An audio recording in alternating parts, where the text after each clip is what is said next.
அல்லாஹ் ஜல்ல ஷானுஹு வ தஆலா மனிதர்களுக்கு அதிகப்படுத்துவதாக வாக்களிக்கிறார்.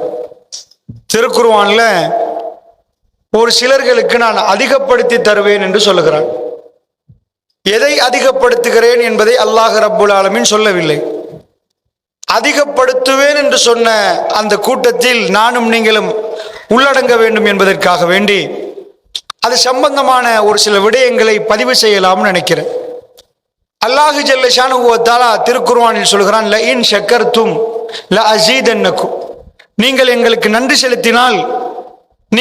செலுத்தினால் உங்களுக்கு நான் அதிகப்படுத்துவேன் என்று அல்லாஹ் சொல்கிறான்.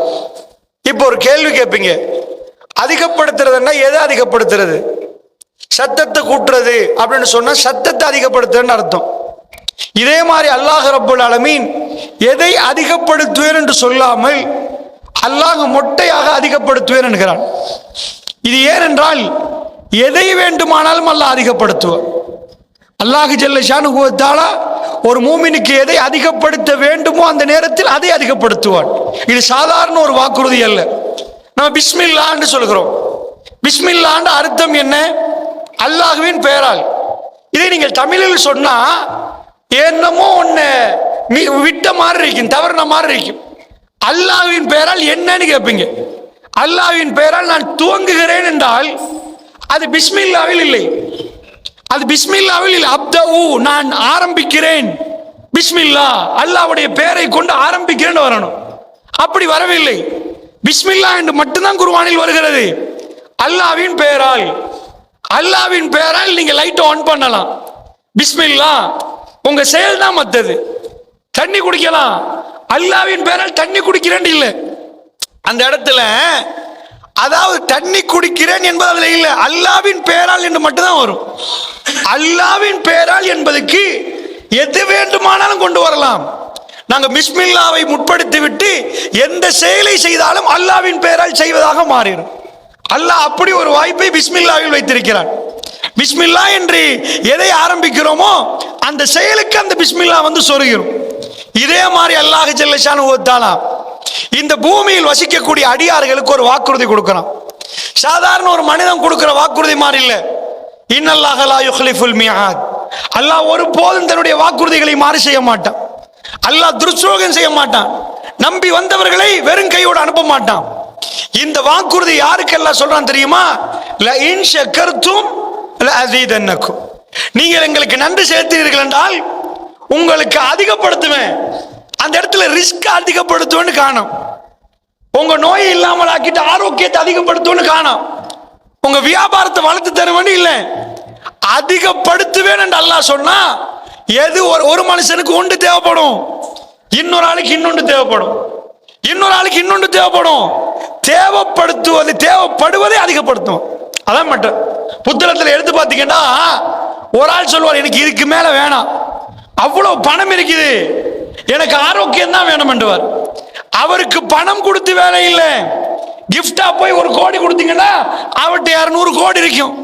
அந்த 1 கோடி பெருசா இருக்காது, அதனால அதை பெருசா பார்க்க மாட்டாரு.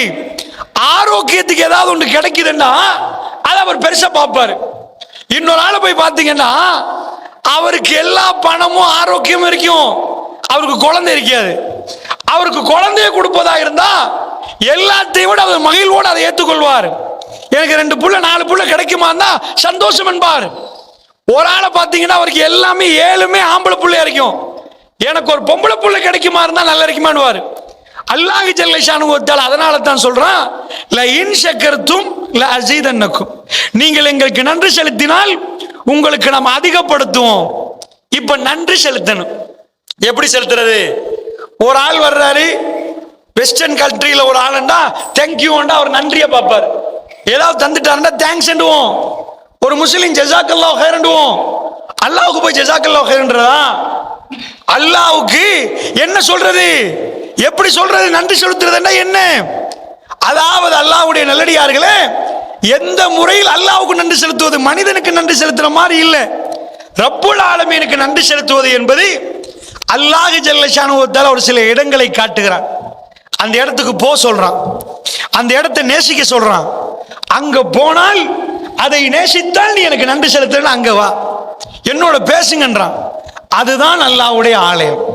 அல்லாஹ் ரப்புல் ஆலமீன் மஸ்ஜிதுகளை சாதாரண வீடுகளையும் ரெண்டையும் ஒண்டா வைக்கல. நீங்க மஸ்ஜித் என்ன பில்டிங் கட்டிருக்கணும், பெரிய கூரை போட்டிருக்கணும், ஏசி, அதெல்லாம் இல்ல. மஸ்ஜித் என்ற அல்லாஹ்வுடைய பேரால் சஜதா செய்வதற்கு ஒதுக்கப்பட்ட இடத்தை நாம் நேசித்தால் அங்கவே அல்லாஹ் வந்து அல்லாஹ்வுக்கு நன்றி செலுத்திதான் மாறிடும். அதை நேசிக்கிறது. ஒரு மனுஷன் என்னெல்லாம் பண்ணுவான், அல்லாஹ் ரப்புல் ஆலமீன் மனிதர்களுக்கு மஹ்ஷர் மைதானத்தில் கடுமையான அகோர வெயில்ல 7 கூட்டத்துக்கு நிழல் பாய்ப்பான். அது 7 கூட்டம் நீங்க நினைச்சிடக்கூடாது, 7 குரூப் உண்டு. மனிதர்கள் அல்லாஹ் எப்படி பிரிக்கலாம், தம்ப பண்ணின்னு ஒரு கூட்டத்தை பிரிக்கலாம், இதே மாதிரி ஆரங்கட்டின்னு ஒன்று பிரிக்கலாம், ரஹ்மத் நகர் 2 பிரிக்கலாம். இப்படி பிரிக்கலாம். உலகத்தில் பண்புகளை பார்த்து பிரிக்கலாம். நேர்மையான அரசன் வந்து அமெரிக்கால இருந்தாலும், ஐரோப்பால இருந்தாலும், எத்தியோப்பியால இருந்தாலும் அந்த அரசன் எல்லாம் ஒன்று சேர்த்து இவங்க ஒரு குரூப் பண்றான். இத மாதிரி ஒரு குரூப்பை சொல்றான் அல்லாஹ் கல்புன். கல்பு வந்து மஸ்ஜிதுகளோடு அப்படி ஒட்டி நிக்குமா. அந்த கல்பு எப்ப பார்த்தாலும் மஸ்ஜிது மஸ்ஜிது மஸ்ஜிது. அல்லாஹ் அக்பர் என்றா பள்ளியில இருப்பார். பள்ளியில வந்து 2 ரக்காத்து தொழுவதை விரும்புவார், பள்ளிவாசலை கூட்டுவதை விரும்புவார், பள்ளிவாசலை துப்புரவு செய்வதை விரும்புவார். அந்த குரூப் உலகத்தில் எங்கெல்லாம் எந்த நாட்டில் எப்படி இருந்தாலும் அவங்க எல்லாம் கூப்பிட்டு எல்லாம் சொல்லுவானா, ஏன்பா மறுமையில் நீங்க எல்லாம் வெயில்ல காயிறீங்க. பள்ளிவாசலை நேசிச்ச கூட்டம் எதெல்லாம் நேசிச்சிருப்பாங்க. பள்ளிவாசல் தன்னுடைய கல்பில் பள்ளியை சுமந்தவர்களை அல்லாஹ் தனி மரியாதை செலுத்தலாம், தனியா. அவ பள்ளிவாசல் என்பது அல்லாஹ்க்காக வேண்டி ஒரு இடத்தை போட்டு இது பள்ளி என்று அறிவிச்சிட்டீங்கன்னு வைங்க, அது பொதுவா போயிடும், யாருக்கு உரிமை கொண்டாட இயலாது. இதுக்கு ஏன் சட்டம் வராது, அல்லாஹ்வுடைய சட்டம் தான். அல்லாஹ்வுடைய மாளிகைகள் என்று எந்த இடம் பிரகடனப்படுத்தப்படுதோ அந்த இடம் வேற தனி. அல்லாஹ்வுடைய நல்லடியார்களே, நாம அல்லாஹ்வுடைய ஆலயத்தை நேசிக்கிறோமா, நாம அல்லாஹ்வுடைய ஆலயத்தை விரும்புறோமா? இந்த பள்ளிவாசல் காட்டி கொடுக்குது. இப்ப உங்களுக்கு சொல்லி வேலை இல்லை. இப்ப இதுக்கு பிறகு இன்னொரு 10-15 நிமிடங்கள்ல பள்ளிவாசல் நிறையும். இன்னொரு 20 நிமிடத்துல பள்ளிவாசல் வெளியே மக்கள் வருவாங்க. அவர்கள் எதுக்கு வர்றாங்க? முஸ்லிம்கள் இன்றைக்கு ஒன்று சேர்கிறார்கள். அல்லாஹ்வுடைய ஆலயத்தை நேசித்தவர்கள் இன்றைக்கு கடை தெருவுகள் பூட்டப்பட்ட நேரம் கொஞ்ச நேரத்தோட போயிருவோமே, அல்லாஹ்வுடைய ஆலயத்தில் கொஞ்சம் உட்காருவோமே, குர்ஆன் ஓதுவோமே, ஜிக்ர் செய்வோமே. இது எங்க கல்வில உள்ளதை காட்டி கொடுக்கிறது.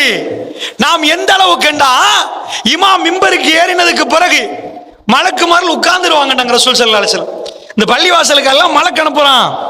அவங்க வேலை என்னண்டா, வாரவங்க எல்லாம் பதியிடுது, இன்னார் பேர் இன்னார் பேர் இன்னார் பேர் இன்னார் பேர். வார குரூப் இருக்கு பாருங்க, ஃபர்ஸ்ட் வார குரூப். அந்த டைம் அவங்களுக்கு தான் தெரியும், அது என்ன டைம்னு எங்களுக்கு தெரியாது. முதலாவது ஒரு கூட்டம் வருவாங்கன்னு வைங்க, அவங்களுக்கு ஒட்டகத்தை குர்பான் கொடுத்தாங்க. முதலாவது வர்றவருக்கு இல்ல, தப்பா புரிஞ்சிடக்கூடாது. முதலாவது அணியில வர்றவர்கள், 2வது வர்றவர்கள் அப்படின்னு அவங்க பிரிப்பாங்க. அது எங்களுக்கு தெரியல. நாங்க வந்து பள்ளியில யாருமே இல்ல, 12 மணிக்கு நான் தான் முதல்ல வந்தேன்னா அதை முதல் டைமா நினைச்சிடக்கூடாது. முதல்ல வந்த அது இல்ல. அவர் ரசூல் ஸல்லல்லாஹு என்ன சொல்றாங்கன்னா, அந்த நேரம் எங்களுக்கு தெரியாது. அந்த முதல் அணியில 100 பேர் வரலாம், 1000 பேர் வரலாம். ஹரத்துல போய் பார்த்தோம்னா 10 மணிக்கு பள்ளி ஃபில் ஆயிரும். அந்த மாதிரி வந்துருவாங்க, 9 மணிக்கே வருவாங்க. அது எந்த நேரம் எப்படி எங்களுக்கு தெரியாது. ஆனா மலக்குமார்கள் நேரம் காலத்தில் வந்துருவாங்க. இன்றைக்கு தான் கிழமையிலே சிறந்த நாள், யௌமுல் ஜுமா, அஃதலுல் யௌம், நாட்களில் சிறந்த நாள். முஸ்லிம்கள் நல்ல ஆடைகளை அணிஞ்சிட்டு பள்ளிவாசலுக்கு வர்ற நேரம் அவங்க வேலை பேர் அல்லாஹ் பேர் பதவி வைக்கிறான். அவங்க எப்ப மிம்பருக்கு ஏறிட்டுவாங்களோ அந்த டைம்ல உட்கார்ந்துருவாங்க. அது சில பேர் 12:30 மணிக்கு மிம்பர்ல ஏறுவாங்க, அப்போ உட்காருவாங்க. சில பள்ளிகளை 12 மணிக்கு ஏறுவாங்க, அப்போ உட்கார்ந்துருவாங்க. அதுக்கு மேல வாரம் எல்லாம் பிரசன்ட்ல வராது, அவர் பேர் காட்டலாது. ஸ்கூல்ல டீச்சர் ஆஃப் மார்க் பண்ணிட்டதுக்கு பிறகு ஒரு ஆள் வந்துட்டாருன்னா என்ன பண்றதுன்னு கேட்கிறேன். அல்லாட்ட போய் ஜும்மாக்கு வந்த ஆட்கள் காட்டுற டைம்ல அவங்க மிம்பருக்கு, அதாவது அவங்க உட்கார முன்னாடி வந்திருக்கணும்.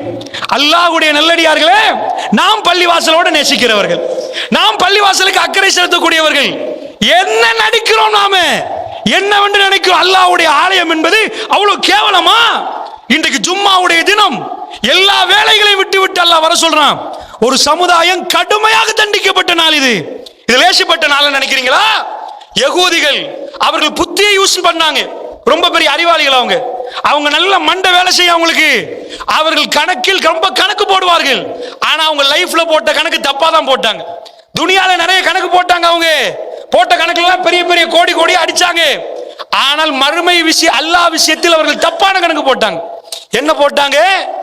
அவர்கள் அப்ப மீனவர்கள். அதுலயுமே அவங்க வலையை விரிச்சிட்டு வந்தாங்க. அல்லாஹ்க்கு அது பிடிக்கல.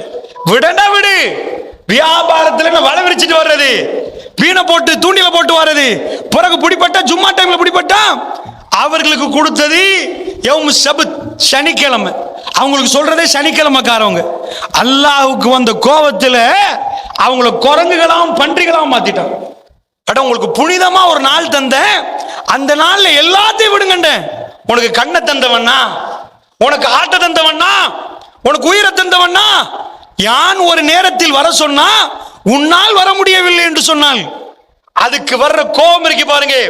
இதெல்லாம் சொல்லி காட்டி போட்டு கிறிஸ்தவர்களுக்கு யௌமுல் அஹத் ஞாயிற்றுக்கிழமை, எங்களுக்கு யௌமு சபத் சனிக்கிழமை, இது அவங்களுக்கு யகூதிகளுக்கு. எங்களுக்கு யௌமுல் ஜுமா, எங்களுக்கு மட்டும்தான் ஷார்ட் பீரியட், அவங்களுக்கு எல்லாம் முழு நாள். முழு நாள். இன்றைக்கும் கிறிஸ்தவ ஞாயிற்றுக்கிழமையில தான் அவங்க பார்த்துருப்பீங்க. அவங்க ஞாயிற்றுக்கிழமைக்காரவங்க. இவங்க சனிக்கிழமையில தான் அவங்க ஆலயத்துக்கு போவாங்க. எங்களுக்கு ஜும்மால ஒரு சின்ன டைம் தான் தரப்பட்டுச்சு. சின்ன டைம். முழு ஜும்மா, அதாவது ஜும்மா நாளே இல்லை, அதுல அந்த நேரத்தை ஒதுக்க முடியலண்டா சகோதரர்களே, நாம எத்தனை ஆண்டுகள் கேட்கிறோம், எத்தனை உரைகள் கேட்கிறோம். அல்லாஹ்வுக்காக வேண்டி இந்த நாளில் மன் தவல்ல ஃபாஷன உலு, அழகான உலுவை எடுத்து விட்டு யார் பள்ளிவாசலுக்கு வருகிறாரோ அவருக்கு அல்லாஹ் கொடுக்கிறது அல்லாஹ் அந்த கிழமையிலிருந்து அடுத்த கிழமை வரைக்கும் பாவத்தை மன்னிக்கிறான். நம்ம என்ன சொல்றோம்? அது தேவையில்லையா? அல்லாஹ் எனக்கு என் பிசினஸ் தான் முக்கியம், நான் கொஞ்சம் லேட் ஆகி தான் வருவேன், நான் பள்ளியில எப்ப அண்ணான்னு குத்துபா முடியுமோ அப்பதான் ஏறுவேன்டா. நாங்க இந்த சமுதாயத்தில் எங்கேயாவது ஒரு பிரச்சனைடா முஸ்லிம் சமுதாயம் போட் பிடிக்கிறோம். நாங்க முஸ்லிம் சமுதாயம் பிடிக்க லாயக்கா?